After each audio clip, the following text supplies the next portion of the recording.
Bem, pessoal, então vamos aprender um pouco aí sobre introdução aos números complexos. Então, nós vamos utilizar esse formalismo, tá? Esse tipo de ferramenta matemática para estudar, no caso aí, nós estamos vendo a disciplina de vibrações. Nós vamos ver que você pode representar uma determinada vibração, a solução de uma equação em um sistema vibracional, ela pode ser dada em termos de uma solução complexa, né? Então vamos ver o que significa isso. Então, os números complexos, antigamente eles não se sabia que isso existia, não se conhecia esse conceito, tá? Então, o conceito primário que nós temos é o conceito de número, né? Então, um número, ele representa uma quantidade, uma grandeza, né? E essa grandeza, né, um número que nós dizemos, um número n, né, nós podemos usar aí um valor, aí, um valor x, para representar quem é esse número. Esse número vai pertencer aí ao conjunto que nós conhecemos dos números reais, tá? Então, o número real, ele é simplesmente, né, você pode representar uma quantidade real, né, e sobre uma reta, sobre um eixo, né, e a partir de uma certa origem nesse eixo, né, um zero nesse eixo, você pode marcar aqui as posições de qualquer número real, né, tanto positivos, né, quanto negativos. Eu não desenhei o lado negativo do eixo, tá? Então, o número ele pode ser representado aí como um ponto na reta real, como nós chamamos, tá? Mas aí acontece o seguinte, né? Lá por 1500, mais ou menos, né, existia um problema sobre as equações de grau 3, equações cúbicas, tá? E vocês sabem, né, que a equação quadrática, né, ela foi resolvida por Bhaskara. Então, existe uma fórmula para você calcular qual a solução de uma equação quadrática, tá? E para a equação cúbica, levou um pouco mais de tempo, né, e algumas pessoas tentaram descobrir como você resolve, como você acha a solução desse tipo de equação, tá? Então, por exemplo, essa equação, x ao cubo menos bx mais c igual a zero, né? Então, quanto vale x? Tá? Então, uma das primeiras pessoas que estudou esse problema foi Tartaglia. Na verdade, não foi ele que obteve exatamente, ele obteve, mas ele não foi o primeiro que obteve a solução para uma equação cúbica. Na verdade, existiu um matemático chamado Scipione del Ferro que descobriu como resolver essa equação, e quando ele estava morrendo, ele passou, né, essa informação, ele contou para o aluno dele, né, como se resolvia. O aluno dele se chamava Antônio Maria Del Fiore, né, e esse Del Fiore, né, ele entrou aí, o Tartaglia e o Del Fiore entraram aí num duelo matemático, né? Então, as pessoas antigamente, os matemáticos de antigamente faziam duelos, né? Ou seja, colocavam aí um para o outro, né? Faziam aí desafios, né? De modo aí que se o outro não resolvesse, existiria uma penalização, teria que pagar um valor para o outro, etc. Tá? Então, o aluno do Scipione del Ferro, tendo a solução dessa equação cúbica, ele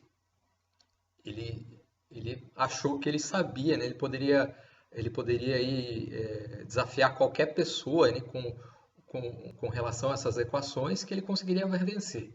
E aí ele desafiou o Tartaglia. E o Tartaglia lá no finalzinho do prazo para vencer, para responder as perguntas, né, do Fiore, né, ele conseguiu achar uma expressão para resolver esse tipo de equação. A expressão que tanto Tartaglia quanto Del Ferro acharam era essa expressão, tá, desse tipo, tá? Uma expressão parecida com Bhaskara, né? Vocês podem ver que tem os coeficientes A, B e C, né? E você faz aí uma raiz cúbica, tá? E então o Tartaglia ele tinha essa equação e ele conseguiu aí com isso vencer vários duelos matemáticos aí e ganhar dinheiro provavelmente com isso. Tá? Então, eu não cheguei a ler a parte histórica sobre isso, vocês podem até procurar, mas provavelmente ele ganhava dinheiro com isso, porque ele não era muito rico. O outro era o Del Fiore, era mais pobre que ele ainda. Então, eles não tinham matemáticos, hoje em dia não tem dinheiro. Imagine lá em 1500 como deveria ser. Tá? Mas existia um matemático mais famoso que era o Cardano, né? De onde vem ali o eixo Cardano. Né? E o Cardano ele queria publicar um livro. Né? E nesse livro, escrito por ele, né? Ele queria colocar a solução do Tartaglia. Só que o Tartaglia não contava para ninguém como ele resolvia essa equação. Tá? Então, o Cardano tentou convencer o Tartaglia a fornecer essa solução para a publicação. O Tartaglia não quis, né? Mas aí com insistência do Cardano, aí, ele contou, né, por meio de um poema, né? Imagina escrever essa equação aqui por meio de um poema. Né? Vocês podem procurar na internet, tem o poema. Tá? E mais tarde, né, o que aconteceu é que o Cardano ele acabou não publicando a solução do Tartaglia, mas sim ele foi atrás aí da informação que o Scipione del Ferro tinha, e a partir daquela informação ele publicou, né, uma solução parecida com essa, né, a expressão que o Del Ferro tinha era parecida com essa, né, e ele conseguiu aí, e ele deu crédito, né, tanto para o Del Ferro quanto para o Tartaglia, mas o Tartaglia ficou bem bravo com ele, né, porque tirou o segredo dele e ele provavelmente não conseguiu mais ganhar dinheiro com isso. Né, então, aqui está o Ars Magna, né, do Cardano, né, Hieronymus Cardanus, né, Cardani, né? Então foi aqui nesse livro que ele publicou essa equação. Essa equação ela gera um problema, né, com relação às raízes de números negativos. Tá? Então foi aí que surgiu essa polêmica de como você extrair uma raiz quadrada, não a raiz cúbica, mas sim uma raiz quadrada de um número negativo. Se isso aqui for negativo, como é que você faz para extrair essa raiz? Né? Após aí o trabalho do Cardano, isso foi desenvolvido também por Bombelli, né? Rafael Bombelli, e ele publicou nesse livro, né? Aqui eu não coloquei na ordem aqui, desculpe. Né? Ele publicou nesse livro aqui a álgebra, né? Do Bombelli, instruções de como você poderia extrair a raiz de um número negativo. Então aqui, por exemplo, como eu posso extrair a raiz do número -1? Né? Então não se conhecia, né, um método. Por exemplo, se você tem a raiz do número +4, número +4 você pode fazer a raiz 2 vezes 2 dá +4, mais 2 vezes mais 2 dá 4. Mas -2 vezes -2 também dá +4. Mas não existia um método para você obter a raiz de um número negativo. Tá? Então se começou aí a pensar, bom, esse número ele não existe, você tem que imaginar ele, tem que criar um número. Tá? Então o Descartes depois, né, meio com um tom de chacota, né, nomeou esse número cujo quadrado é um número negativo, como um número imaginário. Então, qual é o número cujo quadrado vai me dar o fator que está dentro da raiz? Tá? Então, esse número hoje nós chamamos de unidade imaginária, que é I igual a raiz de -1. Tá? Então, a partir dessa unidade imaginária, você tem como obter a raiz de qualquer número negativo. Por exemplo, se eu faço a raiz de -9, raiz de -9. Né? Então, a partir desse artifício você consegue resolver. Tá? Então, por exemplo, o Cardano e o Bombelli utilizaram esse tipo de conceito, né? E com isso, né, com essa unidade imaginária, na verdade a ideia aqui, o segredo é você, além da reta real, você adicionar um outro eixo. Tá? Então, um eixo adicional e você sair da representação numa linha reta e partir para a representação num plano. tá? Então, nós não vamos tratar um número real. O número real você precisa só de uma quantidade numérica para representar esse objeto matemático. Mas o que nós vamos chamar de um número complexo, você precisa de dois números para representar esse objeto matemático. Tá? Então, nós vamos chamar um número complexo de um par de números x e y. O x está ao longo de um eixo que nós vamos chamar de eixo real, e o y está ao longo do outro eixo que nós vamos chamar de eixo imaginário. Esse eixo imaginário ele diz respeito a quantas unidades imaginárias você está carregando no número. Tá? Então, em vez de representar um ponto ao longo de uma reta, na representação dos números reais, para números complexos eu preciso de dois números, x e y, de modo que eu tenha aí um plano, né? Uma representação num plano. Tá? Então, você precisa de duas coordenadas, a coordenada x e a coordenada y para especificar esse ponto. Tá? Então, esse se chama o plano complexo, né? E eu vou representar esse número z por um par de números, um par ordenado, x, né? O quanto tem da parte real. Então, RE de z é a parte real do número complexo e IM de z é a parte imaginária do número complexo. Né? A parte imaginária diz respeito a quantas dessas unidades imaginárias eu tenho. Tá? E nós vamos chamar o conjunto dos números complexos de C. Né? Bom, então esse número complexo nós vamos representar aí por meio de uma flecha, semelhante ao que nós temos aí com vetores. Tá?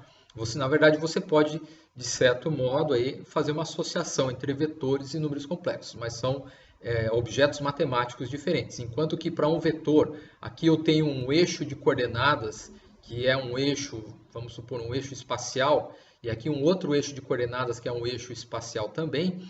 Aqui no plano complexo, o que acontece? Esse eixo real, ele diz respeito a um conjunto numérico, tá? É o conjunto dos números reais. E esse eixo diz respeito a um outro conjunto numérico, que é o conjunto dos números imaginários. Quando você junta os números reais e imaginários, você tem a formação aí de um número complexo, tá? Então, nós vamos usar vetores para indicar que ponto do plano você está. Então, esse ponto aqui indica um número complexo. Se você vem para esse ponto, você tem o outro, etc. Tá? Nós podemos escrever, então, um número complexo dessa maneira, como um par ordenado, né? Ou também, como é mais comum, dessa forma aqui. Tá? Então, o número complexo Z é igual à parte real x, tá? Então ele tem parte x real, mais uma parte imaginária ao longo desse eixo y. Tá? Então, a coordenada x no eixo real e a coordenada y no eixo imaginário. Tá? Então, essa é a representação que nós vamos utilizar. Okay? Esse plano complexo também se chama plano Argand-Gauss. Né? Então, também tem esse nome aí na literatura. Tá? Nós vamos definir um outro objeto matemático na teoria dos números complexos que se chama complexo conjugado. Vocês já vão perceber por que nós definimos esse número. Aqui não ficou sobrescrito, cara. Tem um errinho aqui. Então, o complexo conjugado, como é que você consegue obter o tal do complexo conjugado? Basta você trocar o sinal da parte imaginária.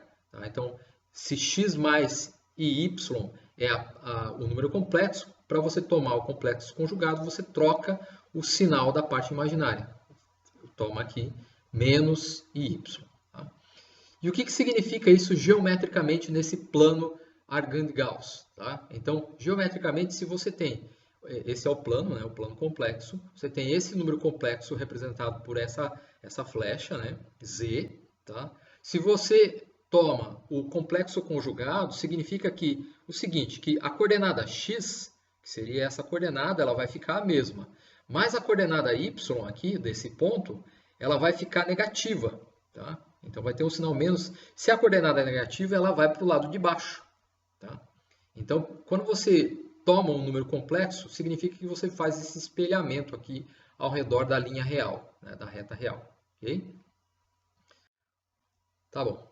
Então, vamos ver agora como você pode fazer operações algébricas, aí, a álgebra dos números complexos. Então, para números reais, né, você tem as operações básicas, são soma, subtração, multiplicação, divisão. Para números complexos também você pode fazer essas operações, né, que nós conhecemos. Então a soma e a subtração, a multiplicação e a divisão. Tá? Então nós vamos poder ter essas 4 operações.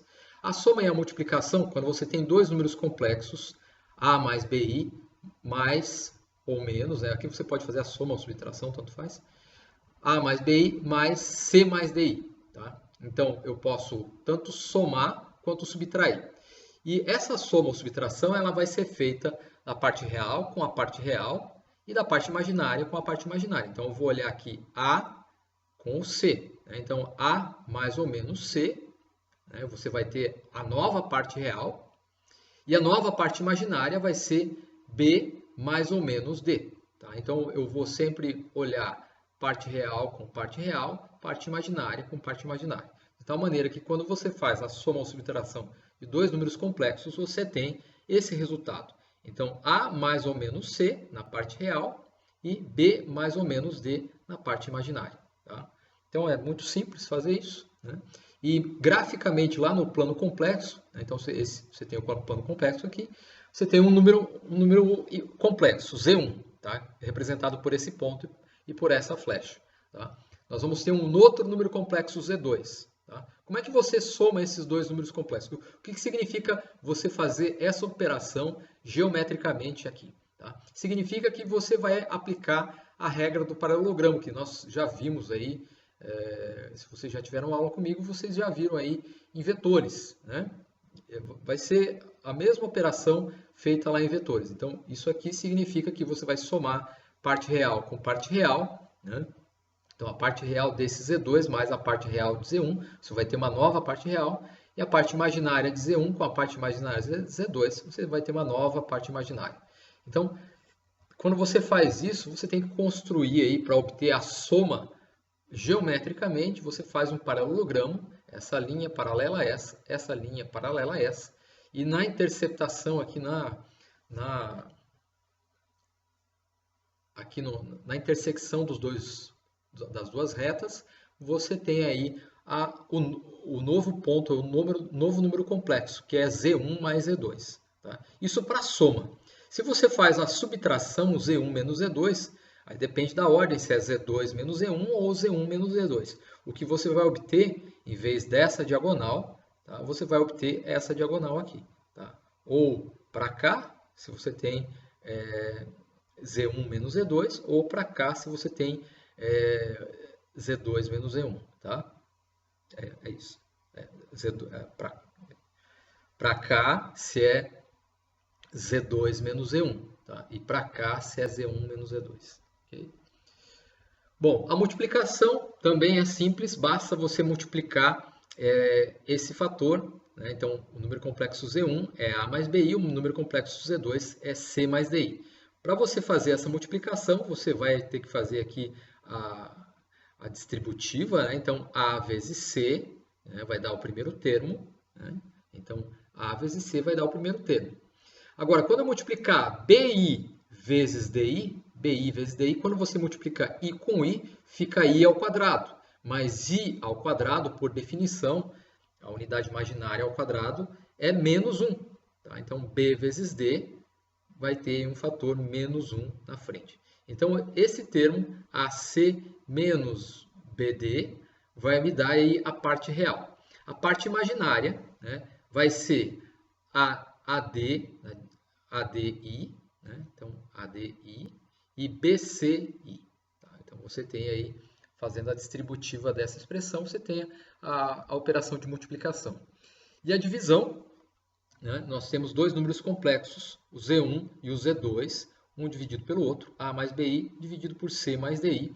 E para você fazer essa divisão, o procedimento que você tem que adotar veja que aqui eu tenho o número complexo no numerador e o número complexo no denominador. Tá? Então a ideia para você fazer essa operação de divisão quando você executar essa divisão, você vai ter que separar em parte real e parte imaginária. E como é que você faz essa separação? Você tem que tornar esse denominador, você vai torná-lo real. Tá? Então eu vou multiplicar tanto em cima quanto embaixo, numerador e denominador, pelo complexo conjugado do denominador. Tá? Então, o que nós fazemos, né, nessa operação de divisão é multiplicar em cima e embaixo pelo complexo conjugado desse. Então, o número que está no denominador é C mais DI. O complexo conjugado dele é C menos DI. Eu troco o sinal da parte imaginária. Tá? Mas vejam que C menos DI dividido por C menos DI, isso aqui é o número 1. Tá? Isso aqui tem que ser a unidade. Tá?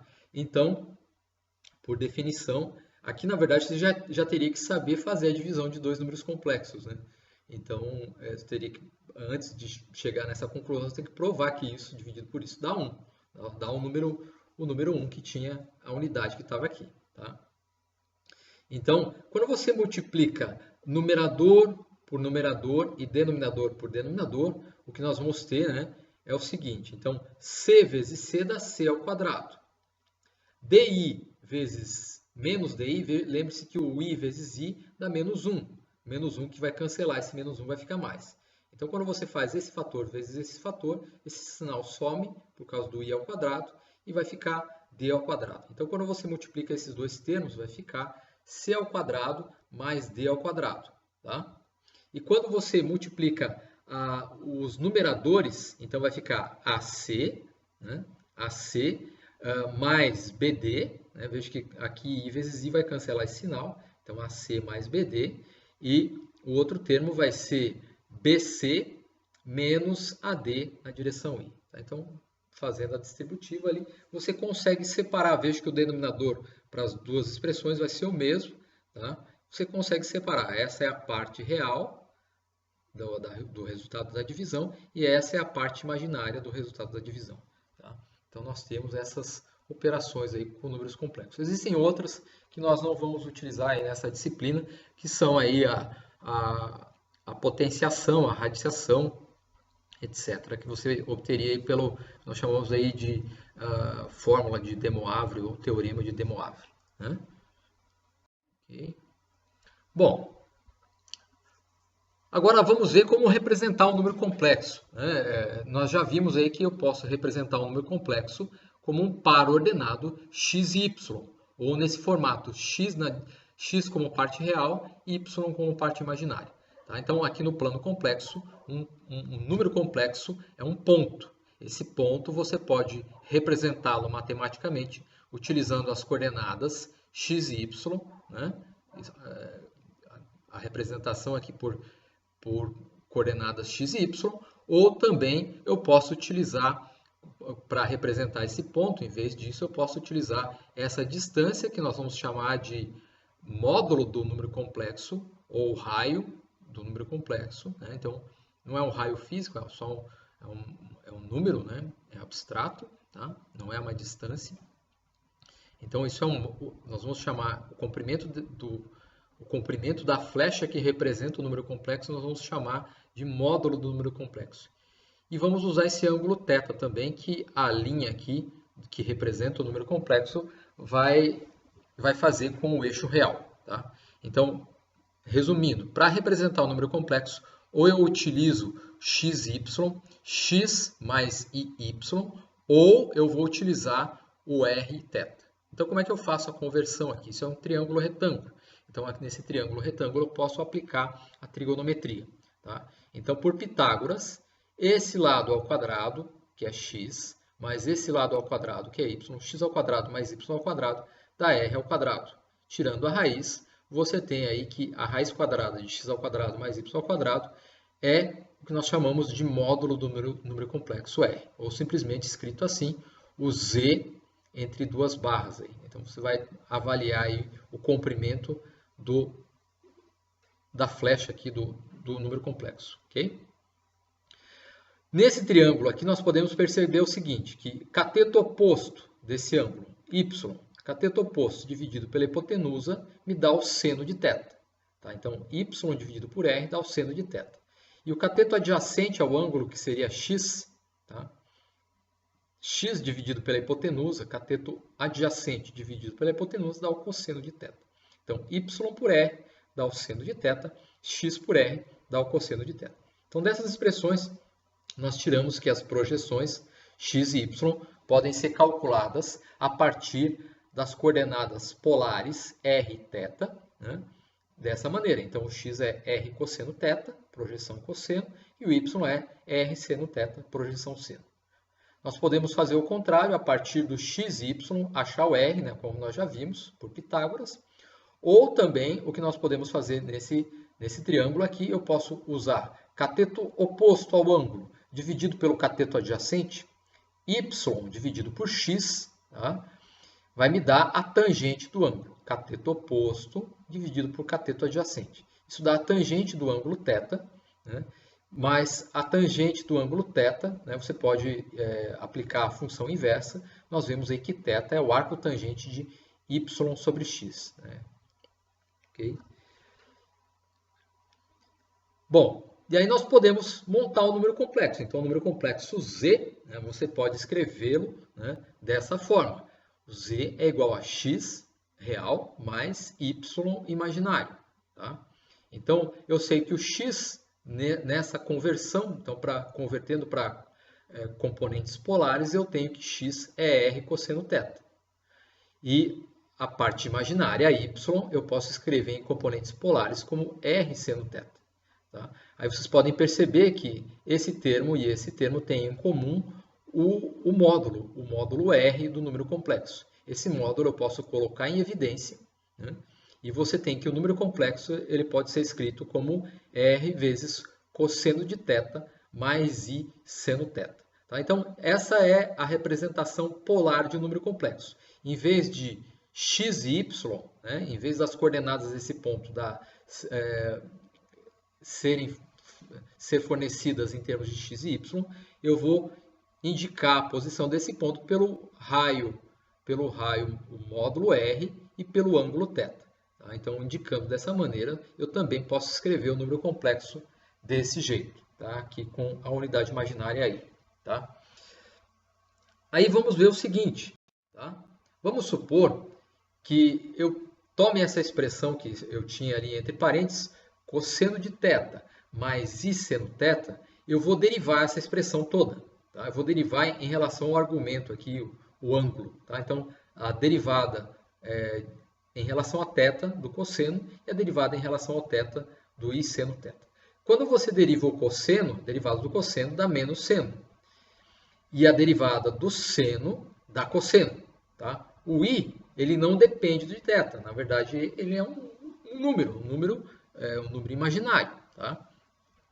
Ele não depende desse ângulo. Tá? Então, a derivada disso em relação a θ é zero. É uma constante imaginária.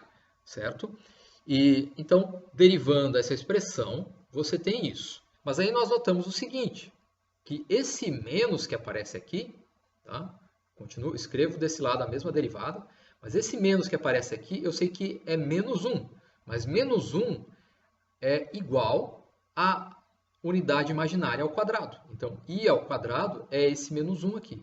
Tá? Então, vejo que aqui na frente tem um I ao quadrado e aqui tem outro I. Tá? Então, aqui tem I ao quadrado e aqui tem I. Eu posso tomar um desses I's aqui, né, e colocar em evidência. Tá? Então, eu coloco esse em evidência e um desse quadrado aqui eu coloco em evidência. Então, desse lado fica a mesma coisa.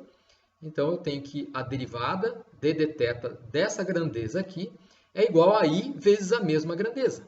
Então, a derivada de um objeto é igual a uma constante, a constante imaginária, né, o número imaginário, vezes esse mesmo objeto.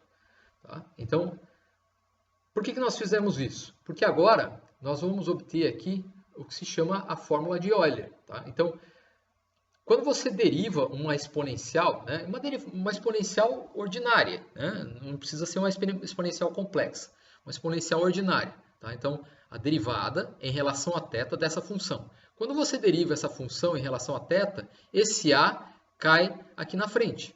Tá? Então, você tem que a derivada de e elevado a θ é a vezes e a θ. Aqui no lugar dessa constante a, eu posso colocar, livremente, eu posso colocar qualquer número, inclusive essa unidade imaginária aí. Então, eu vou escrever essa expressão, a mesma expressão, com a unidade imaginária aí. Então, a derivada de e a i θ, quando você faz isso, você está derivando em relação a θ, né? Então vai ficar a mesma exponencial multiplicada pela derivada do que está do argumento da exponencial, que é i θ. Então, derivada disso em relação a θ dá i. Tá? Então, você tem o mesmo comportamento. Tá? Por que nós fizemos isso? Aí você compara essa expressão, essa derivada, com essa derivada aqui. E o que você conclui? Estou derivando em relação a θ, d de θ, d de θ. Veja que aqui tem um i e aqui tem um i. E aí você compara esse objeto aqui, então a derivada desse objeto é igual a i, né? É igual a i vezes a derivada desse objeto. Então, o Euler, de maneira muito astuta, né, muito inteligente, ele percebeu o seguinte, que na verdade isso tem que ser igual, tá? Para que essa relação seja possível, e a i θ tem que ser esse número, né? Esse objeto. Então, e a i θ é igual a cosseno de θ mais i seno θ. Então, nós chamamos isso de fórmula de Euler. Você poderia também ter feito com um sinal negativo aqui, e a menos i θ. Quando você faz com sinal negativo, você pode fazer essa associação trocando esses sinais aqui todos. Né? Então, você pode trocar aqui por e a menos i θ é cosseno de θ menos i seno θ. Tá? Mas aí nós lembramos que esse objeto, cosseno de θ mais i seno θ, apareceu na representação polar do número complexo. Tá? Então nós podemos escrever, resumindo, né, nós podemos escrever o número complexo z como um par ordenado, xy, parte real, parte imaginária. Então nós podemos escrever também desse jeito, parte real mais i de parte imaginária, yi a parte imaginária. Nós podemos escrever como r cosseno de θ mais i seno θ pela representação polar.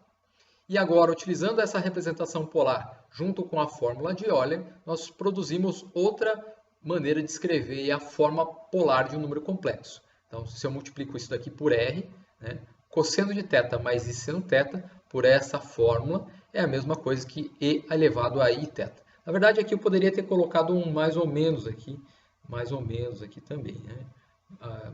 Mais ou menos, mais ou menos, mais ou menos, e aqui também mais ou menos, se você quisesse. Tá? Então, eu tenho todas essas formas de representar um número complexo. Para nós, o que nós vamos utilizar na disciplina de vibrações é a forma polar aqui, em termos de uma exponencial complexa. Tá? Então, vejam que a fórmula de Euler relaciona as funções trigonométricas seno e cosseno com uma exponencial complexa, certo? Essa apresentação está quase acabando. Tá? Então, nós temos outras fórmulas aí. Né? Então, vamos supor que eu tenha essa fórmula de Euler, né? EA mais Iθ é igual a cosseno de θ mais I seno θ, e a outra fórmula com sinal negativo. Tá? Vamos supor que eu some essas duas exponenciais. Quando eu somar essas duas exponenciais, vejam que mais I seno θ vai cancelar menos I seno θ, e você vai ter o dobro do cosseno de θ. Tá? Então, quando eu somo esses dois, a exponencial positiva e a exponencial imaginária negativa, o que acontece é que eu obtenho o dobro do cosseno de θ. Então, nós podemos dizer que o cosseno de θ, o dobro do cosseno de θ é igual à soma dessas duas exponenciais. Então, eu posso escrever o cosseno desse jeito. Mas também eu posso fazer a subtração dessas duas expressões, e a mais Iθ e e a menos Iθ. Então, eu vou subtrair, né, e a mais Iθ menos a exponencial negativa aqui. Tá? Quando eu fizer a subtração agora, cosseno de θ vai subtrair menos cosseno de θ, vai zerar essa parte. E eu vou ter aqui mais i seno θ menos o menos i seno θ. Então, menos com menos vai ficar mais. E no caso aqui você vai ter o dobro do i seno θ. Então, quando você faz a diferença dessas exponenciais complexas, você vai ter aqui o dobro 2i seno θ. Então, você pode inverter essa relação e obter que seno de θ é a subtração das exponenciais dividido por 2i. Tá? Então, essas são as expressões aí que você pode utilizar aí também para relacionar exponenciais complexas com funções trigonométricas. Eu não expliquei tudo o que existe sobre números complexos, nós vamos precisar até esse ponto, tá? Tem mais detalhes, né? Mas a aula não é só sobre isso. Então, eu tenho que ir para outro tópico, ok? Então, vamos lá.